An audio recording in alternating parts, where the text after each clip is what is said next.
Hi everyone, welcome to Deepnik YouTube channel. ನಿಮ್ಮ ಎಲ್ಲರ demand ಮೇಲೆ ಇವತ್ತು ನಾವು ಬ್ಯಾಂಕಿಂಗ್ ಟ್ರಾನ್ಸಾಕ್ಷನ್ನ ಪಾರ್ಟ್ 2 ವಿಡಿಯೋ ತಂದಿದ್ದೀವಿ. ಸೊ ಪಾರ್ಟ್ 1 ವಿಡಿಯೋದಲ್ಲಿ ಬೇಗ ಒಂದು ಸತಿ ಗ್ಲಾನ್ಸ್ ಮಾಡ್ಕೊಂಡು ಬಂದುಬಿಡೋಣ ಏನೇನು ಡಿಸ್ಕಸ್ ಮಾಡಿದ್ವಿ ಅಂತ. ಪಾರ್ಟ್ 1 ವಿಡಿಯೋದಲ್ಲಿ ನಾವು ಬ್ಯಾಂಕ್ ಅಂದ್ರೇನು, history of bank, characteristics of bank, ಬ್ಯಾಂಕಿನ ಗುಣಗಳೇನು, ಫಂಕ್ಷನ್ಸ್ ಆಫ್ ಬ್ಯಾಂಕ್, ಬ್ಯಾಂಕಿನ ಕೆಲಸ ಏನು, ಅದಾದಮೇಲೆ ಜನರಲ್ ರಿಲೇಷನ್ಶಿಪ್ ಅಂದರೆ relationship between banker and customer, general relationship, special relationship, ಅದ್ರ ಬಗ್ಗೆ ಮಾತಾಡಿದ್ವಿ. Next services offered by banks, bank ಏನೇನು ಸರ್ವಿಸ್ ಕೊಡುತ್ತೆ, debit card, credit card, personal loan, mutual funds. So ಯಾರಾದರೂ ಆ ವಿಡಿಯೋನ ನೋಡಿಲ್ಲ ಅಂದರೆ ದಯವಿಟ್ಟು ನೋಡಿ, ಡಿಸ್ಕ್ರಿಪ್ಷನ್ ಬಾಕ್ಸಲ್ಲಿ ಹಾಕಿರ್ತೀನಿ. ಇವತ್ತು ನಾವು ನಮ್ಮ ಪಾರ್ಟ್ 2 ವಿಡಿಯೋದಲ್ಲಿ ಏನು ಡಿಸ್ಕಸ್ ಮಾಡ್ತಿದ್ದೀವಿ ಅಂದರೆ ಬ್ಯಾಂಕಿಂಗ್ ಟ್ರಾನ್ಸಾಕ್ಷನ್. ಹೆಸರೇ ಹೇಳೋ ಹಾಗೆ ಲೆಸನ್ ನೇಮೇ ಇದೆ ಬ್ಯಾಂಕಿಂಗ್ ಟ್ರಾನ್ಸಾಕ್ಷನ್ ಅಂತ. ಬ್ಯಾಂಕಿಂಗ್ ಟ್ರಾನ್ಸಾಕ್ಷನ್ ಅಂದರೆ ಏನು ಅಂದರೆ, ಇವಾಗ ನಮ್ಮ ಅಕೌಂಟ್ಗೆ ಬೇರೆಯವ್ರು ದುಡ್ಡು ಹಾಕಿದ್ರು, ನಾವು ಬೇರೆಯವ್ರ ಅಕೌಂಟಿಗೆ ದುಡ್ಡು ಹಾಕಿದ್ರು, ಸೊ ಈ ಎಕ್ಸ್ಚೇಂಜ್ ಆಫ್ ಮನಿ, ಸೊ ಈ ಮನಿ ಎಕ್ಸ್ಚೇಂಜ್ ನಡೀತಿರುತ್ತಲ್ಲ, ಇದನ್ನ ನಾವು ಬ್ಯಾಂಕಿಂಗ್ ಟ್ರಾನ್ಸಾಕ್ಷನ್ ಅಂದರೆ ಏನಿಲ್ಲ, ಎಕ್ಸ್ಚೇಂಜ್ ಅಂತ ಕರಿತೀವಿ. ಬ್ಯಾಂಕ್, ನಿಮಗೊಂದು ಡೌಟ್ ಇರುತ್ತೆ, ಬ್ಯಾಂಕ್ ಇಷ್ಟೊಂದೆಲ್ಲ ಕೆಲಸ ಮಾಡುತ್ತೆ, ಬ್ಯಾಂಕಿಗೆ ಏನು ಲಾಭ ಇಷ್ಟೊಂದೆಲ್ಲ ಕೆಲಸ ಮಾಡೋದ್ರಿಂದ? ಇದರಿಂದ ಬ್ಯಾಂಕಿಗೆ ತುಂಬ ಲಾಭ ಇದೆ. ನಾನು ಪಾರ್ಟ್ 1ಅಲ್ಲಿ ಕೂಡ ಹೇಳಿದ್ದೀನಿ ಇದ್ರ ಬಗ್ಗೆ, ಇವಾಗಲೂ ಹೇಳ್ತೀನಿ. ಬ್ಯಾಂಕಿಗೆ ಏನು ಪ್ರಾಫಿಟ್ಟು ಅಂದರೆ, ನಾವು ಇವಾಗ ಬ್ಯಾಂಕಿಗೆ ದುಡ್ಡನ್ನ ಡೆಪಾಸಿಟ್ ಮಾಡ್ತಿದ್ದೀವಿ ಅಂದರೆ ಆವಾಗ ಬ್ಯಾಂಕ್ ನಮಗೆ ಸ್ವಲ್ಪ ಇಂಟ್ರೆಸ್ಟ್ ಕೊಡುತ್ತೆ, ಬ್ಯಾಂಕ್ ನಮಗೆ ಸ್ವಲ್ಪ ದುಡ್ಡು ಕೊಡುತ್ತೆ, ನಾವು ಡೆಪಾಸಿಟ್ ಮಾಡಿದ್ದೀವಿ ಇಲ್ಲಿ ದುಡ್ಡನ್ನ ಅಂತ. ಸೊ ಅದರಲ್ಲಿ ನಮಗೆ ಪ್ರಾಫಿಟ್ ಇದೆ, ನಾವು ಕಸ್ಟಮರ್ಸ್ಗೆ ಪ್ರಾಫಿಟ್ ಇದೆ ಅದರಲ್ಲಿ. ನೆಕ್ಸ್ಟು, ಇವಾಗ ಯಾರ ಹತ್ರನಾದರೂ ದುಡ್ಡಿಲ್ಲ ಅಂದರೆ ಅವರು ಲೋನ್ ತೊಗೊತಾರಲ್ಲ, ಆ ಲೋನ್ ಮೇಲೆ ಇಂಟ್ರೆಸ್ಟ್ ಹಾಕುತ್ತೆ ಬ್ಯಾಂಕು, ಇಂಟ್ರೆಸ್ಟ್ ಹೇರುತ್ತೆ. ಆಗ 8% ಇಂಟ್ರೆಸ್ಟ್, 9% ಇಂಟ್ರೆಸ್ಟ್, ಸೊ ಈ ರೀತಿ ಇಂಟ್ರೆಸ್ಟ್ ಹೇರುತ್ತಲ್ಲ, ಇದು ಬ್ಯಾಂಕಿಗೆ ಪ್ರಾಫಿಟ್. ಇನ್ನೊಂದು ಪ್ರಾಫಿಟ್ ಏನು ಅಂದರೆ, ಇವಾಗ ನಾವು ಕಸ್ಟಮರ್ಸ್ ದುಡ್ಡನ್ನ ಡೆಪಾಸಿಟ್ ಮಾಡಿದಾಗ ಆ ದುಡ್ಡನ್ನ ಬ್ಯಾಂಕು ನ್ಯಾಷನಲ್ ಮತ್ತು ಇಂಟರ್ನ್ಯಾಷನಲ್ ಬಿಸ್ನೆಸ್ಸಲ್ಲಿ ಹಾಕುತ್ತೆ, ಇನ್ವೆಸ್ಟ್ ಮಾಡುತ್ತೆ ಆ ದುಡ್ಡನ್ನ. ಸೊ ಆ ರೀತಿ ಇನ್ವೆಸ್ಟ್ ಮಾಡೋದ್ರಿಂದ ಬ್ಯಾಂಕಿಗೆ ಪ್ರಾಫಿಟ್ ಬಂದೇ ಬರುತ್ತೆ. ಏನೇನು ಪ್ರಾಫಿಟ್ ಬರುತ್ತಲ್ಲ ಅದೆಲ್ಲ ಬ್ಯಾಂಕಿಗೆ ಇನ್ನೂ ಲಾಭ ಆಗ್ತಾ ಹೋಗುತ್ತೆ. ಫಾರ್ಮ್ಸ್ ಆಫ್ ಬ್ಯಾಂಕ್, ಬ್ಯಾಂಕಿನ ಫಾರ್ಮ್ಸ್ ಏನೇನು ಅಂತ, ಯಾವ್ಯಾವ ರೀತಿ ಬ್ಯಾಂಕ್ಗಳಿದ್ದಾವೆ ಅಂತ. ಫಸ್ಟ್ ಬಂದು RBI ಬ್ಯಾಂಕ್, ನಾವು ನಮ್ಮ ನೋಟ್ಗಳಲ್ಲೆಲ್ಲ ನೋಡಿರ್ತೀವಿ, ರಿಸರ್ವ್ ಬ್ಯಾಂಕ್ ಆಫ್ ಇಂಡಿಯಾ ಅಂತ ಬರೆದಿರುತ್ತೆ. ಇದನ್ನ ನಾವು ಮದರ್ಸ್ ಬ್ಯಾಂಕ್, ಸೆಂಟ್ರಲ್ ಬ್ಯಾಂಕ್ ಅಂತ ಕೂಡ ಕರಿತೀವಿ. ಇದು ಒಂಥರ ಹೆಡ್ ಇದ್ದಂಗೆ, ಗಾಡ್ ಫಾದರ್ ಇದ್ದಂಗೆ ಎಲ್ಲ ಬ್ಯಾಂಕ್ಗಳಿಗೆ. ಇದರಲ್ಲಿ ಏನಪ್ಪ ಅಂದರೆ, ಮಾನಿಟ್ರಿ ಪಾಲಿಸೀಸ್ನ RBI ಪ್ರಿಪೇರ್ ಮಾಡುತ್ತೆ. ಇವಾಗ ನಾವು ಲೋನ್ ತೊಗೊತೀವಿ ಅಂದರೆ ಇಷ್ಟು % ಒಳಗಡೆನೇ ಬಡ್ಡಿ ಹಾಕಬೇಕು ಅಂತ, ಈ ರೀತಿ ಒಂದು RBI ಒಂದು ರೂಲ್ನ ಕ್ರಿಯೇಟ್ ಮಾಡುತ್ತಲ್ಲ, ಈ ರೀತಿ ಫಾರ್ಮ್ ಮಾಡೋದನ್ನೇ ನಾವು ಮಾನಿಟ್ರಿ ಪಾಲಿಸೀಸ್ ಅಂತ ಕರಿತೀವಿ. ಮಾನಿಟ್ರಿ ಪಾಲಿಸೀಸ್ನ ಫಾರ್ಮ್ ಮಾಡೋದು ರಿಸರ್ವ್ ಬ್ಯಾಂಕ್ ಆಫ್ ಇಂಡಿಯಾ ಮಾತ್ರ. ಈ ರಿಸರ್ವ್ ಬ್ಯಾಂಕ್ ಆಫ್ ಇಂಡಿಯಾ ಕೆಳಗಡೆನೇ ಎಲ್ಲ ಬ್ಯಾಂಕ್ಗಳು ಕೆಲಸ ಮಾಡುತ್ತೆ. ನೆಕ್ಸ್ಟ್ ಬಂದು ನ್ಯಾಷನಲೈಸ್ಡ್ ಬ್ಯಾಂಕ್ಸ್ ಟೋಟಲ್ ಆಗಿ 20 ಇದೆ ನಮ್ಮ ಇಂಡಿಯಾದಲ್ಲಿ, ನಮ್ಮ ಭಾರತದಲ್ಲಿ 20 ರಾಷ್ಟ್ರೀಕರಣವಾಗಿರುವಂತಹ ಬ್ಯಾಂಕ್ಗಳಿದ್ದಾವೆ. ಏನಿದು ನ್ಯಾಷನಲೈಸ್ಡ್ ಅಂದರೆ ಏನು ಹೆಲ್ಪ್ ಆಗುತ್ತೆ, ಏನು ಉಪಯೋಗ ಇದೆ ಅಂತ ಕೇಳೋದಾದರೆ, ನ್ಯಾಷನಲೈಸ್ಡ್ ಬ್ಯಾಂಕಲ್ಲಿ ಪ್ರಾಫಿಟ್ ಜಾಸ್ತಿ ಬರುತ್ತೆ. ಯಾರಾದರೂ ನ್ಯಾಷನಲೈಸ್ಡ್ ಬ್ಯಾಂಕಲ್ಲಿ ಇನ್ವೆಸ್ಟ್ ಮಾಡಿದ್ದಾರೆ ಅಂದರೆ ಅವ್ರಿಗೆ ಇಂಟ್ರೆಸ್ಟ್ ಜಾಸ್ತಿ ಬರುತ್ತೆ. ಮತ್ತು ಈ ಗೌರ್ಮೆಂಟು ಇದರಲ್ಲಿ ನಾವು ನ್ಯಾಷನಲೈಸ್ಡ್ ಬ್ಯಾಂಕಲ್ಲಿ ಇನ್ವೆಸ್ಟ್ ಮಾಡೋ ದುಡ್ಡನ್ನ ಬೇರೆ ಕೆಲಸಗಳಿಗೆ ಉಪಯೋಗಿಸುತ್ತೆ. ಸೊ ಇದರಿಂದ ಗೌರ್ಮೆಂಟಿಗೆ ಕೂಡ ಹೆಲ್ಪ್ ಆಗುತ್ತೆ, ನಮಗೆ ಕೂಡ ಹೆಲ್ಪ್ ಆಗುತ್ತೆ. ಈ ನ್ಯಾಷನಲೈಸ್ಡ್ ಬ್ಯಾಂಕಿಗೆ ಒಂದು ಎಕ್ಸಾಂಪಲ್ ಕೊಡೋದಾದರೆ SBI ಒಂದು ಪ್ರಮುಖವಾದಂತಹ ರಾಷ್ಟ್ರೀಕರಣವಾಗಿರುವಂತಹ ಬ್ಯಾಂಕ್ ಆಗುತ್ತೆ. ಪ್ರೈವೇಟ್ ಬ್ಯಾಂಕ್, ಇವಾಗ ನಾನು ಬ್ಯಾಂಕ್ ತೆಗಿತೀನಿ, ಒಂದು ಬ್ಯಾಂಕ್ ಓಪನ್ ಮಾಡ್ತೀನಿ, ನನ್ನದೇ ಒಂದು ಆರ್ಗನೈಸೇಷನ್ನ ಓಪನ್ ಮಾಡ್ತೀನಿ ಅಂದರೆ ನನಗೆ ಗೌರ್ಮೆಂಟು ಪರ್ಮಿಷನ್ ಕೊಡುತ್ತೆ. ಸೊ ಆಗ ನಾನೊಂದು ಪ್ರೈವೇಟ್ ಬ್ಯಾಂಕ್ನ ಎಸ್ಟಾಬ್ಲಿಷ್ ಮಾಡ್ಬೋದು. ಆ ರೀತಿ ಪ್ರೈವೇಟ್ ಬ್ಯಾಂಕ್ಗಳು ನಮ್ಮ ಭಾರತದಲ್ಲಿ 21 ಇದೆ, 21 ಬ್ಯಾಂಕ್ಸ್, ಪ್ರೈವೇಟ್ ಬ್ಯಾಂಕ್ಸ್ ಇದ್ದಾವೆ ನಮ್ಮ ಇಂಡಿಯಾದಲ್ಲಿ. ಇದರಲ್ಲಿ ಎಕ್ಸಾಂಪಲ್ಸ್ ಯಾವ್ಯಾವುದು ಅಂದರೆ Axis bank, Kotak Mahindra, IDBI bank, HDFC bank, ಇವೆಲ್ಲ ಪ್ರೈವೇಟ್ ಬ್ಯಾಂಕ್ಗಳು ಕೈ ಕೆಳಗಡೆ ಬರುತ್ತೆ. ನೆಕ್ಸ್ಟ್ ಬಂದು ಫಾರಿನ್ ಬ್ಯಾಂಕ್ಗಳು ನಮ್ಮ ಭಾರತದಲ್ಲಿ 45 ಇದೆ. ಫಾರಿನ್ ಬ್ಯಾಂಕ್ಗಳೇನು ಅಂದರೆ, ಇವಾಗ ನೋಡಿ, ನಾನು ಒಬ್ಬ NRI ಅಂತ ಅಂದ್ಕೊಳ್ಳಿ, ನಾನ್ ರೆಸಿಡೆನ್ಷಿಯಲ್ ಇಂಡಿಯನ್, ನಾನು ಹುಟ್ಟಿದ್ದಿಲ್ಲಿ ಭಾರತದಲ್ಲಿ ಹುಟ್ಟಿದ್ದೀನಿ, ಬಟ್ ಇನ್ಯಾವುದೋ ದೇಶದಲ್ಲಿ ಇದ್ದೀನಿ.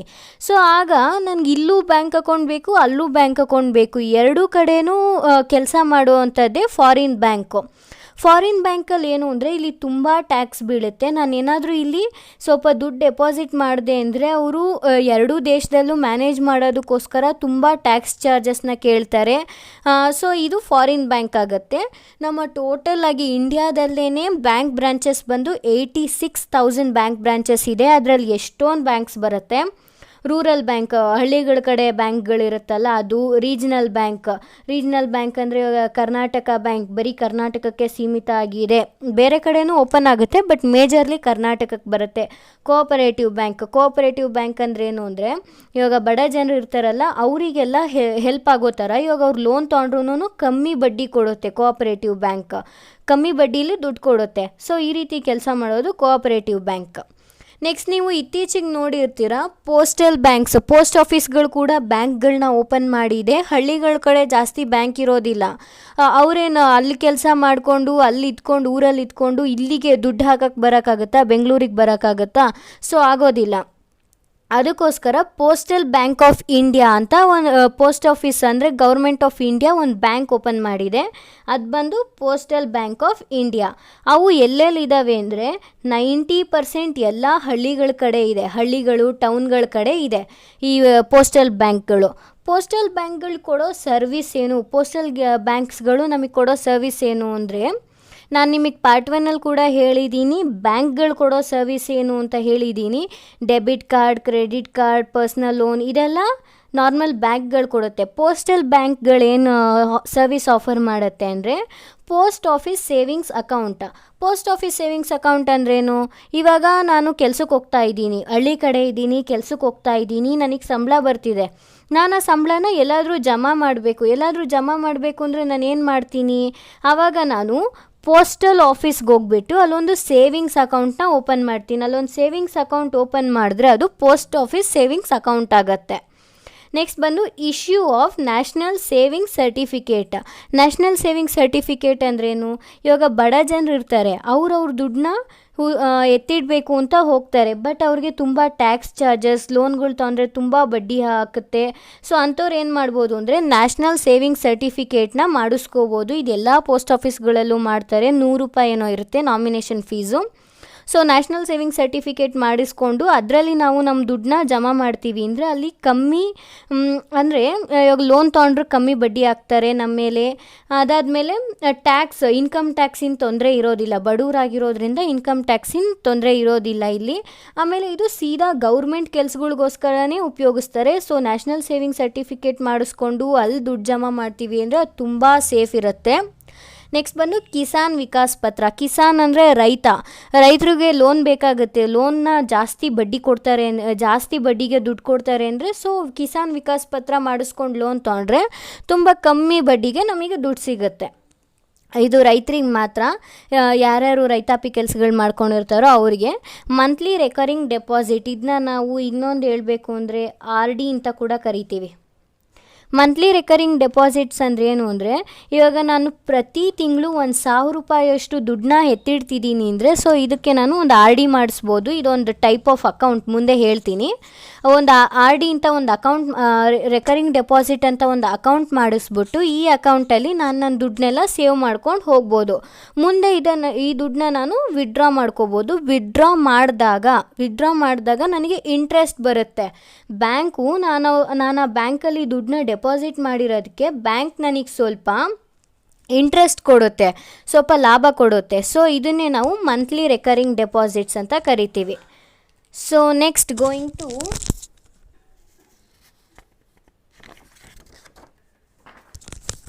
ಇನ್ನೊಂದು ಬ್ಯಾಂಕ್ ಕೊಡುವಂತಹ ಇನ್ನೊಂದು ಸರ್ವಿಸ್ ಏನು ಅಂತ ಅಂದರೆ ಪೋಸ್ಟಲ್ ಲೈಫ್ ಇನ್ಶೂರೆನ್ಸ್ ಅಂದ್ರೇನು?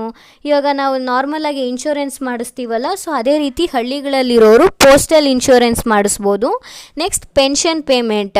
ಈಗ ವಯಸ್ಸಾಗಿರೋ ಅಂಥವ್ರಿಗೆ ಮತ್ತು ಹ್ಯಾಂಡಿಕ್ಯಾಪ್ಗಳಿರ್ತಾರಲ್ಲ ಅವ್ರಿಗೆ ಗೌರ್ಮೆಂಟ್ ಸ್ವಲ್ಪ ಪೆನ್ಷನ್ ಕೊಡುತ್ತೆ. ಸೊ ಈ ಪೆನ್ಷನ್ನ ಅವರು ಒಂದು ಪೋಸ್ಟ್ ಆಫೀಸ್ ಅಕೌಂಟ್ ಮಾಡಿಸ್ಕೊಂಡು ಈ ಪೆನ್ಷನ್ನ ಅವರು ತೊಗೊಬೋದು.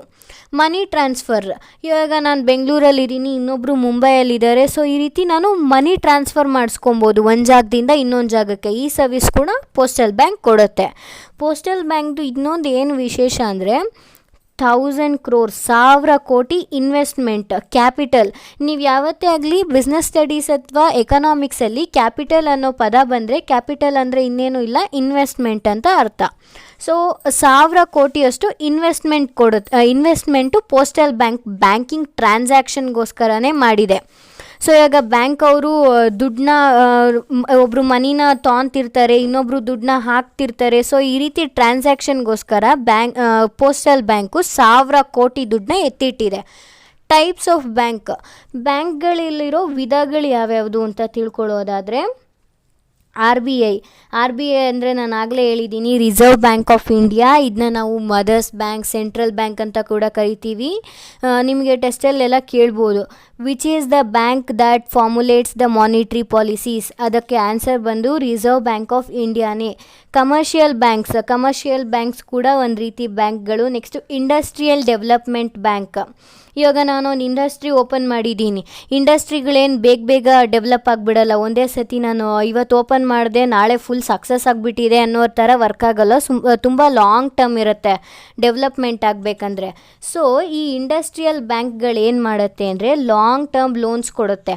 ಅಂದರೆ ಒಂದು 10 ವರ್ಷಕ್ಕೆ ಗಂಟ ಲೋನ್ಸ್ ಕೊಡುತ್ತೆ, 5 ವರ್ಷದ ಗಂಟ ಲೋನ್ಸ್ ಕೊಡುತ್ತೆ. ಸೊ ಈ ರೀತಿ ಕೆಲಸ ಮಾಡೋದೇ ಇಂಡಸ್ಟ್ರಿಯಲ್ ಬ್ಯಾಂಕ್. ಇದನ್ನ ನಾವು IDBI ಅಂತ ಕೂಡ ಕರಿತೀವಿ, ನಿಮ್ಗೆ ಅಬ್ರಿವೇಷನಲ್ಲಿ ಕೊಡ್ಬೋದು. ಲ್ಯಾಂಡ್ ಡೆವಲಪ್ಮೆಂಟ್ ಬ್ಯಾಂಕ್ ಅಂದ್ರೇನು ಅಂದರೆ, ಇವಾಗ ಹೊಲ ಇರುತ್ತಲ್ಲ, ಹೊಲನ ಇನ್ನೂ ಹೆಚ್ಚು ಅಭಿವೃದ್ಧಿಗೊಳಿಸೋದಕ್ಕೋಸ್ಕರ ಲೋನ್ಗಳನ್ನ ಕೊಡುತ್ತೆ. ಇದು ಕೂಡ ಒಂದು ಲಾಂಗ್ ಟರ್ಮ್ ಲೋನ್ ಆಗಿ ಕೆಲಸ ಮಾಡುತ್ತೆ.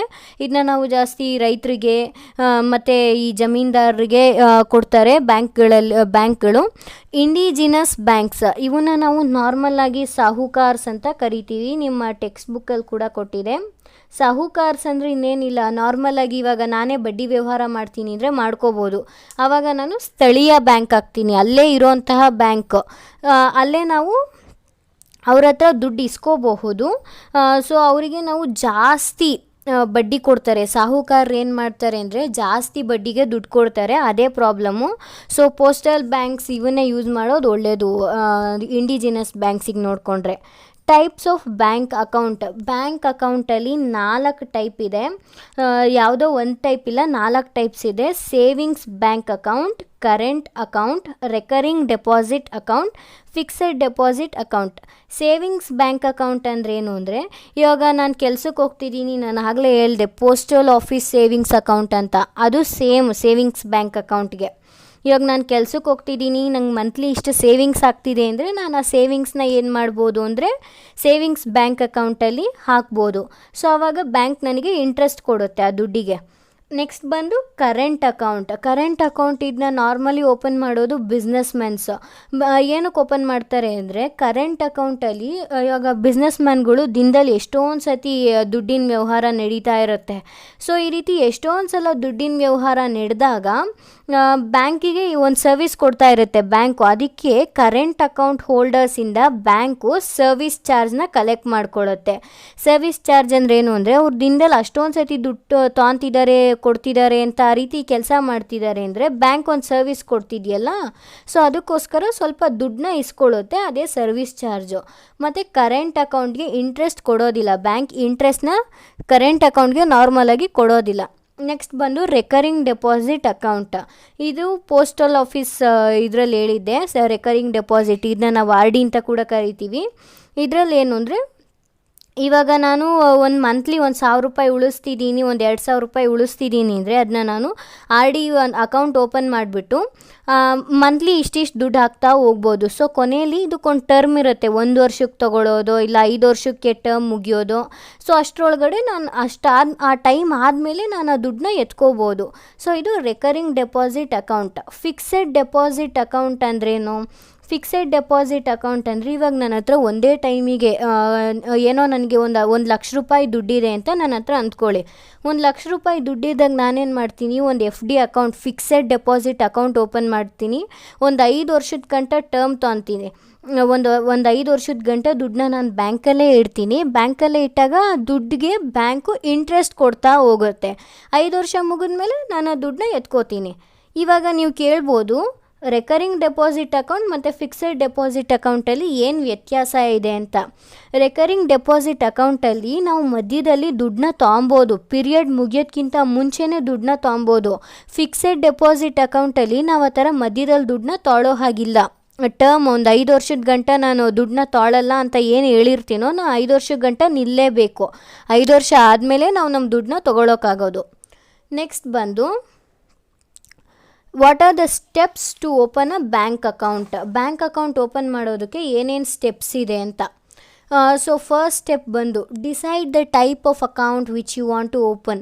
ನೀವು ಯಾವ ಅಕೌಂಟ್ ಓಪನ್ ಮಾಡಬೇಕು, ನಾನು ಈಗಲೇ ಹೇಳಿದೆ, savings account, current account, recurring deposit, fixed deposit. ನೀವು ಡಿಸೈಡ್ ಮಾಡಬೇಕು ನನಗೆ ಯಾವ ಅಕೌಂಟ್ ಬೇಕು ಅಂತ. ಸೊ ಅದಾದಮೇಲೆ approach the bank of your choice and meets it's office. ನಿಮ್ಗೆ ಯಾವ ಅಕೌಂಟ್ ಬೇಕು ಅಂತ ಡಿಸೈಡ್ ಮಾಡಿದ್ರೆ ನೆಕ್ಸ್ಟು ನಿಮ್ಗೆ ಯಾವ ಬ್ಯಾಂಕಲ್ಲಿ ಅಕೌಂಟ್ ಬೇಕು, ಕೆನರಾ ಬ್ಯಾಂಕಾ, ಆಕ್ಸಿಸ್ ಬ್ಯಾಂಕಾ, SBI, ICICI, ಯಾವ ಬ್ಯಾಂಕಲ್ಲಿ ಅಕೌಂಟ್ ಬೇಕು ಅಂತ ಡಿಸೈಡ್ ಮಾಡಿಕೊಂಡು ಆ ಬ್ಯಾಂಕಿನ ಆಫೀಸ್ನ ನೀವು ಮೀಟ್ ಆಗಬೇಕು. ಸೊ ನೆಕ್ಸ್ಟ್ ಬಂದು fill up the bank account form. Bank ಒಂದು ಫಾರ್ಮ್ ಕೊಡುತ್ತೆ ನಿಮಗೆ, ನಿಮ್ಮ ಹೆಸರೇನು, ನಿಮ್ಮ ಪೇರೆಂಟ್ಸ್ ಹೆಸರೇನು, ನಿಮ್ಮ ಏಜ್ ಏನು. ಸೊ ಆ ರೀತಿ ಫಾರ್ಮ್ ಕೊಟ್ಟಾಗ ನೀವು ಫಾರ್ಮ್ನ ಕಂಪ್ಲೀಟಾಗಿ ಫಿಲ್ ಮಾಡಬೇಕು. Give reference for opening your bank account. ನೀವು ರೆಫರೆನ್ಸ್ ಕೊಡಬೇಕು ಬ್ಯಾಂಕಿಗೆ.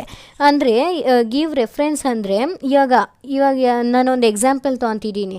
ಕೆನರಾ ಬ್ಯಾಂಕಲ್ಲಿ ನಾನು ಅಕೌಂಟ್ ಓಪನ್ ಮಾಡಬೇಕು ಅಂದರೆ ಕೆನರಾ ಬ್ಯಾಂಕಲ್ಲಿ ಆಲೇ ಒಂದು ಅಕೌಂಟ್ ಇರೋಂತಹ ವ್ಯಕ್ತಿನ ನಾನು ಕರ್ಕೊಂಬಂದು ಬ್ಯಾಂಕ್ ಆಫೀಸರ್ಸ್ಗೆ ಮೀಟ್ ಮಾಡಿಸ್ಬೇಕು. ಅದೇನು ಅಂದರೆ ನಂಬಿಕೆ, ಇವ್ರು ನಮ್ಮವರೇ ಸರ್ ಅಕೌಂಟ್ ಓಪನ್ ಮಾಡಿ ಅಂತ. ಇದೇನು ಅಂದರೆ ಆ ವ್ಯಕ್ತಿನ ವೆರಿಫೈ ಮಾಡ್ತಿದ್ದಾರೆ, ಕಳ್ಳರಲ್ಲ ತಾನೇ, ಟೆರರಿಸ್ಟ್ಗಳಲ್ಲ ತಾನೇ. ಸೊ ಆ ರೀತಿ ಪ್ರಾಬ್ಲಮ್ಗಳಿರುತ್ತಲ್ಲ, ಸೊ ಅದನ್ನ ಅವರು ಕ್ಲಿಯರ್ ಮಾಡ್ಕೋತಾರೆ ಆ ಪ್ರೋಸೆಸ್ಸಲ್ಲಿ. Submit the bank account form duly filled. ಇವಾಗ ಬ್ಯಾಂಕ್ ಅಕೌಂಟ್ ರೆಫರೆನ್ಸ್ ಕೊಟ್ರಾ, ನೆಕ್ಸ್ಟು ಬ್ಯಾಂಕ್ ಅಕೌಂಟ್ ಫಾರ್ಮ್ನ ತುಂಬಿಸಿರ್ತೀರಲ್ಲ, ಆ ರೆಫರೆನ್ಸು ಕೊಟ್ಟಾಗಿದೆ. ಇವಾಗ ನೀವು ಆ ಬ್ಯಾಂಕ್ ಅಕೌಂಟ್ ಫಾರ್ಮ್ ಜೊತೆ 2 ಪಾಸ್ಪೋರ್ಟ್ ಸೈಜ್ ಫೋಟೋಸ್, ಆಮೇಲೆ ಅಡ್ರೆಸ್ ಪ್ರೂಫ್ಗೋಸ್ಕರ ನಿಮ್ಮ ಮನೆ ಎಲೆಕ್ಟ್ರಿಸಿಟಿ ಬಿಲ್ ಅಥವಾ ಆಧಾರ್ ಕಾರ್ಡ್ ಕಂಪಲ್ಸರಿ ನೀವು ಬ್ಯಾಂಕ್ ಅಕೌಂಟ್ ಓಪನ್ ಮಾಡ್ತೀರಾ ಅಂದರೆ. ನೆಕ್ಸ್ಟ್ ಬಂದು ಇದಿಷ್ಟನ್ನು ನೀವು ಬ್ಯಾಂಕ್ ಆಫೀಸರ್ಗೆ ಕೊಡಬೇಕು. ಬ್ಯಾಂಕ್ ಆಫೀಸರಿಗೆ ಕೊಟ್ಟಾದಮೇಲೆ officer will verify all the particular submitted. ನೀವೇನೇನು ಡಾಕ್ಯುಮೆಂಟ್ಸ್ ಕೊಟ್ಟಿರ್ತೀರಾ ಅದನ್ನ ಬ್ಯಾಂಕ್ ಆಫೀಸರ್ ವೆರಿಫೈ ಮಾಡ್ತಾರೆ, ಇವೆಲ್ಲ ಸರಿಯಾಗಿದೆಯೋ ಇಲ್ವೋ ಅಂತ. ನೆಕ್ಸ್ಟ್ ಬಂದು ಇನಿಷಿಯಲ್ ಡೆಪಾಸಿಟ್. ನಿಮ್ಗೆ ಇವಾಗ ಒಂದು ಅಕೌಂಟ್ ಓಪನ್ ಆಯಿತು ಅಂದರೆ ನೀವು ಇನಿಷಿಯಲ್ ಆಗಿ ಫಸ್ಟಲ್ಲಿ ಏನು ದುಡ್ಡನ್ನ ಡೆಪಾಸಿಟ್ ಮಾಡ್ತೀರಾ ಅದನ್ನ ನಾವು ಇನಿಷಿಯಲ್ ಡೆಪಾಸಿಟ್ ಅಂತ ಕರಿತೀವಿ. ಇನಿಷಿಯಲ್ ಡೆಪಾಸಿಟ್ ಮಾಡಿದಾಗ ಸೇವಿಂಗ್ಸ್ ಅಕೌಂಟ್ ಓಪನ್ ಮಾಡಿದ್ದೀರಾ, ಇನಿಷಿಯಲ್ ಡೆಪಾಸಿಟ್ ಮಾಡಿದಾಗ ಸೇವಿಂಗ್ಸ್ ಅಕೌಂಟ್ ಓಪನ್ ಮಾಡಿದ್ದಕ್ಕೆ ಏನೇನು ಕೊಡ್ತಾರೆ ಅಂದರೆ ಒಂದು ಪಾಸ್ಬುಕ್ ಕೊಡ್ತಾರೆ. ಅಂದರೆ ನಿಮ್ಮ ಹೆಸರು, ನೀವೇನೇನು ಟ್ರಾನ್ಸಾಕ್ಷನ್ ಮಾಡ್ತೀರಾ ಅದು ಆ ಪಾಸ್ಬುಕ್ಕಲ್ಲಿ ಇರುತ್ತೆ. ಚೆಕ್ ಬುಕ್ ಕೊಡ್ತಾರೆ. ಅದಾದಮೇಲೆ ಕರೆಂಟ್ ಅಕೌಂಟ್ ಓಪನ್ ಮಾಡಿದ್ರೆ ಬರೀ ಚೆಕ್ ಬುಕ್ ಮಾತ್ರ ಕೊಡ್ತಾರೆ. ರೆಕರಿಂಗ್ ಡೆಪಾಸಿಟ್ ಅಕೌಂಟ್ ನೀವು ಅವಾಗವಾಗ ದುಡ್ಡನ್ನ ಹಾಕ್ತಿರ್ತೀರಲ್ವಾ, ಸೊ ಅದನ್ನ ಎಂಟ್ರಿ ಮಾಡಿಸೋದಕ್ಕೋಸ್ಕರ ಪಾಸ್ಬುಕ್ ಕೊಡ್ತಾರೆ. ಫಿಕ್ಸೆಡ್ ಡೆಪಾಸಿಟ್ ಅಕೌಂಟ್, ಇದು ಒಂದು ಸಲ ನೀವು ದುಡ್ಡು ಹಾಕಿದ್ಮೇಲೆ ಆ ಟೈಮ್ ಮುಗಿದ್ಮೇಲೆ ದುಡ್ಡನ್ನ ತೆಗಿಬೇಕು ತಾನೇ. ಸೊ ಇದಕ್ಕೇನು ಮಾಡ್ತಾರೆ, ಒಂದು ಫಿಕ್ಸೆಡ್ ಡೆಪಾಸಿಟ್ ರಿಸಿಪ್ಟನ್ನ ಕೊಡ್ತಾರೆ. ಸೊ ನೀವು ನಿಮ್ಮ ಟರ್ಮ್ ಆದಮೇಲೆ ಎಷ್ಟು ವರ್ಷ ಗಂಟ ನೀವು ದುಡ್ಡನ್ನ ಡೆಪಾಸಿಟ್ ಮಾಡ್ತೀರೋ ಅಷ್ಟು ವರ್ಷ ಮುಗಿದ್ಮೇಲೆ ಈ ಫಿಕ್ಸೆಡ್ ಡೆಪಾಸಿಟ್ ರೆಸಿಪ್ಟನ್ನ ಬ್ಯಾಂಕ್ ಅವ್ರಿಗೆ ಕೊಟ್ಟರೆ ಅವರು ಬಡ್ಡಿ ಸಮೇತ ನಿಮ್ಮ ದುಡ್ಡನ್ನ ನಿಮಗೆ ವಾಪಸ್ ಕೊಡ್ತಾರೆ. ಸೊ ಇದು ನಮ್ಮ ಬ್ಯಾಂಕಿಂಗ್ ಟ್ರಾನ್ಸಾಕ್ಷನಲ್ಲಿ ಈ ಚಾಪ್ಟರ್ ಇಲ್ಲಿಗೆ ಮುಗೀತು. ಇಲ್ಲಿ ಒಂದು ಹೇಳೋದು ಬಿಟ್ಟೆ, ಅದೇನು ಅಂದರೆ ನೀವು ದುಡ್ಡನ್ನ ಬ್ಯಾಂಕಿಗೆ ಹಾಕಬೇಕು ಅಂದರೆ ಸೇವಿಂಗ್ಸ್ ಅಕೌಂಟ್ ಅಥವಾ ಕರೆಂಟ್ ಅಕೌಂಟ್ ಏನರಲ್ಲೇ ಆಗಲಿ ಚಲನ್ನ ಯೂಸ್ ಮಾಡಬೇಕಾಗತ್ತೆ. ಚಲನ್ ಅಂದರೆ ಏನು ಅಂದರೆ ನೀವು ಎಷ್ಟು ದುಡ್ಡು ಹಾಕ್ತಿದ್ದೀರಾ, ಎಷ್ಟು ಅದರಲ್ಲಿ ಇವಾಗ 500 ರೂಪಾಯಿ ನೋಟ್ಸ್ ಹಾಕ್ತಿದ್ದೀರಾ ಅಂದರೆ ಎಷ್ಟು 500 ರೂಪಾಯಿ ನೋಟ್ ಹಾಕ್ತಿದ್ದೀರಾ, ಎಷ್ಟು 1000 ರೂಪಾಯಿ ನೋಟ್ ಹಾಕ್ತಿದ್ದೀರಾ. ಫಾರ್ ಎಕ್ಸಾಂಪಲ್ ತೊಗೊಳ್ಳಿ, ನೀವು 5000 ರೂಪಾಯಿ ದುಡ್ಡು ಹಾಕ್ತಿದ್ದೀರಾ ಅಂದರೆ ಎಲ್ಲ 500 ನೋಟ್ಸ್ ಹಾಕ್ತಿದ್ದೀರಾ ಅಂದರೆ ಎಷ್ಟು 500 ನೋಟ್ಸ್ ಹಾಕ್ತಿದ್ದೀರಾ, ಆ ರೀತಿ ಇನ್ಫಾರ್ಮೇಷನ್ನ ಚಲನ್ನಲ್ಲಿ ತೊಗೊಂಡಿರ್ತಾರೆ. ವೆರಿಫಿಕೇಷನ್ಗೋಸ್ಕರ ತೊಗೊತಾರೆ. ಸೊ ಇಲ್ಲಿಗೆ ನಮ್ಮ ಬ್ಯಾಂಕಿಂಗ್ ಟ್ರಾನ್ಸಾಕ್ಷನ್ ವಿಡಿಯೋ ಮುಗೀತು. ನಾನು ಫಸ್ಟಾಗಿ ಯೂಟ್ಯೂಬಲ್ಲಿ ಒಂದು ಚಾನಲ್ ಸ್ಟಾರ್ಟ್ ಮಾಡಿದ್ದೀನಿ. ಸೊ ಏನಾದರೂ ತಪ್ಪಿದರೆ ಕ್ಷಮೆ ಇರಲಿ, ಎಷ್ಟಾಗುತ್ತೋ ಅಷ್ಟು ಅಕ್ಯುರಸಿ ಕೊಟ್ಟಿದ್ದೀನಿ, ಇನ್ನೂ ಇಂಪ್ರೂವ್ ಮಾಡ್ಕೋತೀನಿ. ಸೊ ವಿಡಿಯೋ ಇಷ್ಟ ಆದರೆ ಖಂಡಿತ ಲೈಕ್ ಮಾಡಿ, ಶೇರ್ ಮಾಡಿ, ಸಬ್ಸ್ಕ್ರೈಬ್ ಮಾಡಿ. ಏನಾದರೂ ಚೇಂಜಸ್ ಇದ್ದರೆ ಅಥವಾ ನಿಮ್ಮ ಅನಿಸಿಕೆ ಈ ವಿಡಿಯೋ ಬಗ್ಗೆ ಏನು ಅಂತ ಹೇಳೋದಾದರೆ ದಯವಿಟ್ಟು ಕಮೆಂಟ್ ಮಾಡಿ. Thank you so much for watching.